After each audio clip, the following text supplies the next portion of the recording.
আমি খুব ব্যস্ততার রোগী আছি, একটা মিটিং এ যাচ্ছি। কি খবর? তো নতুন করে আর কি খবরে? আমার তো মনে হচ্ছে তুই পারবিনকে ভাষায় দিছিস। ভাষায় দিছিস পারবিন, কিরম করে কি বললেন আমাকে? ভাষায় দিচ্ছেন কিরম করে বুঝতেছেন না আপনি? আপনি আমার সরকারি চাকরি দিবেন বলে একটা ভালো ছেলে আমার বিয়ে করতে চাইছে। এখন আপনার চাকরির খবর নেই দেখা ওই ছেলে আমার আর বিয়ে করতে চাচ্ছে না।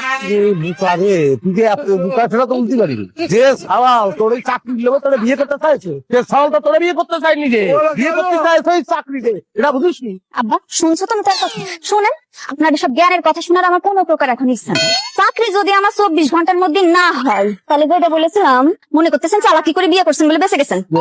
আব্বা তুমি জাতি লাগো, মাসুদ ভাই লাগে আমি টাকা কথা বলতে চাই। সে যাবে কিসের জন্য? না সে অথবা কোথাও যাবে না। না না, আমার জরুরি কাজ আছে, আমি গেলাম। কি হয়েছে রে? রাস্তাঘাটে কি করতে যাচ্ছিস? আমি এটাই বলতে চাচ্ছি, রাস্তাঘাটে আমি কিছু করতে পারছি না। 24 ঘন্টার মধ্যে যদি আমার চাকরি না হয় তাহলে আমি যেটা বলছিলাম সেটাই করবো। সোজা আপনার ঘরে চলে যাবো। তাতে যদি আমার শুটিংয়ের ঘরে করতে হয় আমার কোনো সুস্থ নেই। বাপরে বাপ, টাকা নিয়ে তো ভালো বিপদে পড়িস।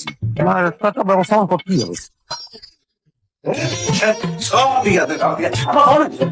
আমি তো সন্ধ্যার একটু আগে গাইছি, মাথা তো জরুরি আলাপ আছে। তাহলে আমি একটু ফ্রেশ। এই আব্বা এসে তুমি আমাকে ফোন করবা না?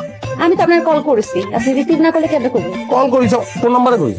আপনার তো 36 নাম্বার, কোন নাম্বারে কল করছে আপনি তো দেন। এই হয়তো যন্ত্রণা, এতগুলি সিম রাখতে হয়, ঝামেলা খালি বাড়তিছি দিনের পর দিন। মনে হচ্ছে সিম আরো আপনি বসেন, আমি আসতেছি। আমি চিন্তা করতে পারছি, হ্যাঁ কোন পর্যায়ে সব পৌঁছে গেছে। 36টা নাম্বার তো তার হচ্ছে না। খাবার কি দিয়ে দিব? পাগল নাকি? হ্যাঁ চলে আসেন। বসে